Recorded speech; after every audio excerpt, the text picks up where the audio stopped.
welcome back. Another winning lineup review here. This is from the 2/15/22 Tuesday NBA shot for 50,000. We got an awesome guy here again, goudsaab. Took it home last night, so go ahead and shout out to him and congrats to him. Also, shout out and congrats to all those guys over there for what they're building over there. I'm constantly seeing these guys up top. They're doing something great over there.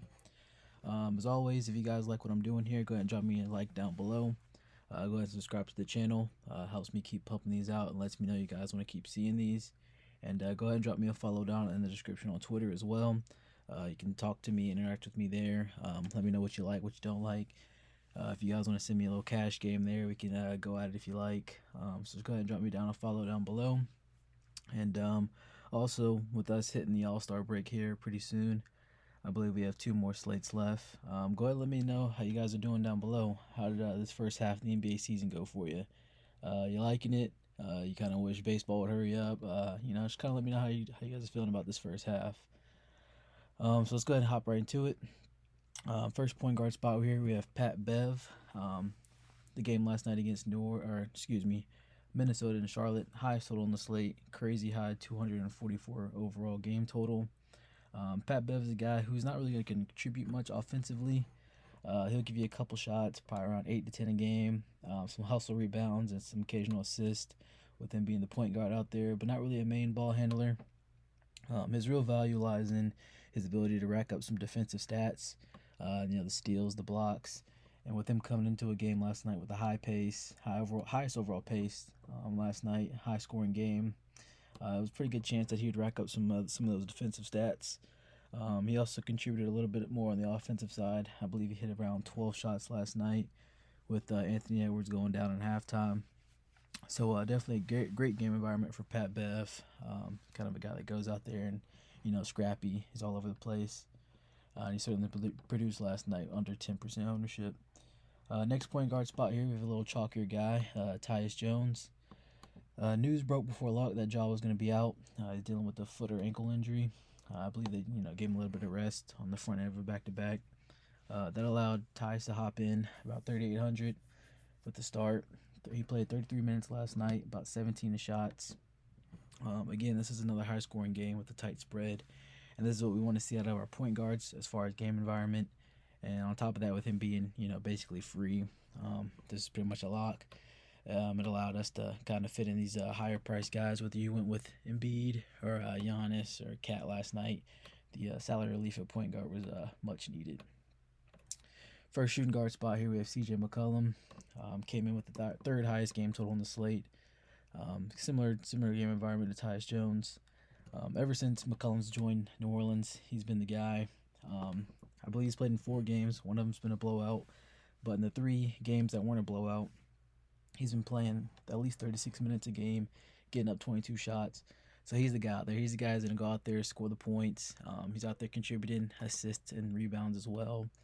Having Brandon Ingram taking a second fiddle to him. Brandon Ingram still, contributing his normal 15 to 18 shots, but he's not going out there and taking over the game how he used to, being the only guy out there in New Orleans. Now it's CJ. So definitely a spot we want to continue to look at here if they're going to let CJ go out there and take 20 shots a night. Second shooting guard spot here, we have Buddy Hield. Again, another great game environment. Second highest point total on the slate.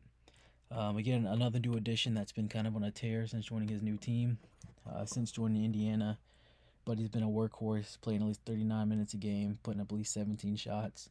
So he's out there basically the whole game, shooting the ball. When he's hot, he's hot. He can knock down some points, as we see it last night. Had 36 points. Also came into this game with no Duarte, who again is another scorer out there in Indiana. And with them down a couple guys and having a lot of new faces, that kind of left Buddy Hield as the main scorer last night. And he certainly produced, as we mentioned. This is also a very good spot for him, as we saw, I believe, last night or a couple nights ago. We had Josh Hart in the same spot against Milwaukee, and he went off, and Buddy Hield in the same spot produced as well. First small forward spot here, we have our guy, Giannis Antetokounmpo. Again, second highest point total on the slate, and also the highest team total on the slate. So somebody in Milwaukee was going to put up some points last night, and looks like Giannis was that guy last night, dropping up a nice 50 piece. As we all know, Indiana's been horrible down low. Centers have been just eating on them. Power forwards, occasionally. But when you have a guy like Giannis who does pretty much all his work down low against the poor Indiana bigs, it's gonna go well for Giannis. He was incredibly efficient down low, 17 for 21 on field goal attempts. And if we're gonna continue having Miles Turner out there, being out in Indiana, this is gonna be a trend we need to start looking at, targeting our bigs against Indiana, because they've been playing no defense over the past 2 or 3 weeks. That Miles Turner and Sabonis have been in and out of that lineup. Now Sabonis permanently out, but definitely a spot we want to continue to look at. Second small forward spot, we have Miles Bridges. Highest game total on the slate again. So as we see a common trend, a lot of these guys are coming through the top 3 game totals, which makes sense. They're going to score the most points, or projected to score the most points. So these guys are projected to do well as well. Before the game started, there was a lineup change. Coach announced that P.J. Washington would be starting and Oubre to the bench. That helped slide Miles to the small forward spot and slid P.J. Washington to the power forward spot and sent Oubre to the bench. With Miles typically being a power forward, this is kind of a new position for him. And this is a position I was all over when I was coming in. I was really high on Oubre, but of course with him sliding to the bench, it kind of ruined that play. Memphis has been a great spot for small forwards. They've been the 27th easiest matchup for small forwards over the last 10. So whoever's going to play small forward in this high-paced, high-scoring game is pretty much going to dominate. And it's also another bump here that Miles has been amazing without Gordon Hayward in the lineup. Without Hayward, he's been playing about 37-plus minutes a game, taking about 16 shots. And when you have that many minutes played and that many shots, with also a guy who can rebound and put up some defensive stats as well, $7,400 for a guy around that price or around that production is way too cheap. Our first power forward spot here, we have Jared Vanderbilt. Kind of a low-key guy out there in Minnesota. Definitely a great rebounder. He can, sneak, put up a double-double with his being so close to the basket with some layups and dunks. Can also get you some blocks and steals. But again, he was part of that high-paced, high-scoring game, so a lot of rebounding opportunities with a lot of shot attempts going up and a lot of chances for him to get some cheap and easy points with the pace moving so fast. Charlotte's also been horrible inside, along with Indy. I believe just recently they allowed Steven Adams, of all people, put up 40 FanDuel points in like 16 minutes, so they've also been awfully bad down low, along with Indiana.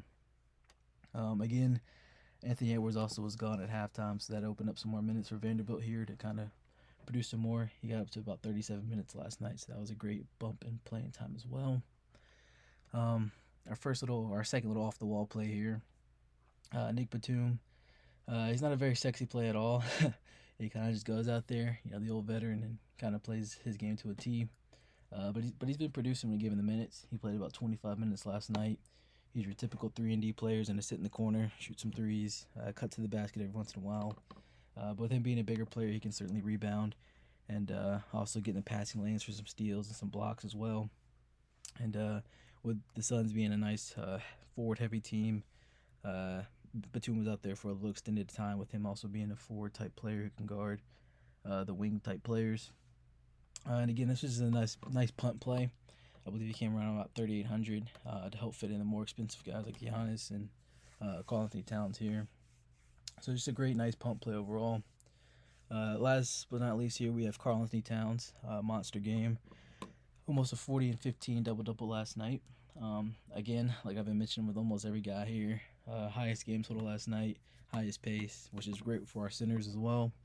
A lot of rebounding opportunities, a lot of steal and block opportunities as well with everybody moving so fast.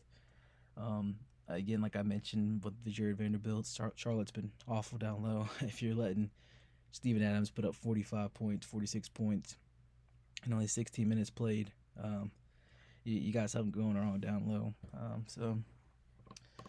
He certainly feasted on that terrible defense interior.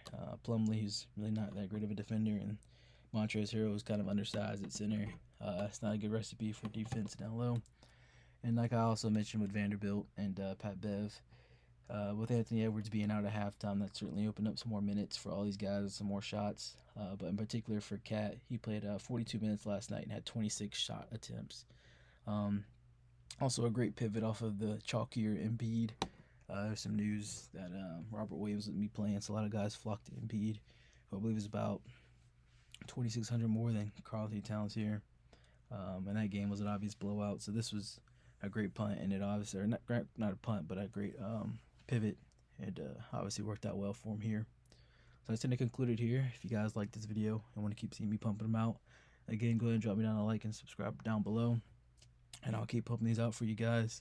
Heading to the All-Star break, I might switch it up a little bit, bring you out a little bit of strategy and tip reviews, or anything you guys want to see. Go ahead and drop it down below, and I'll pump those out during the All-Star break. While we all take a little break from our DFS lives here in NBA. But besides that, I'll see you guys again.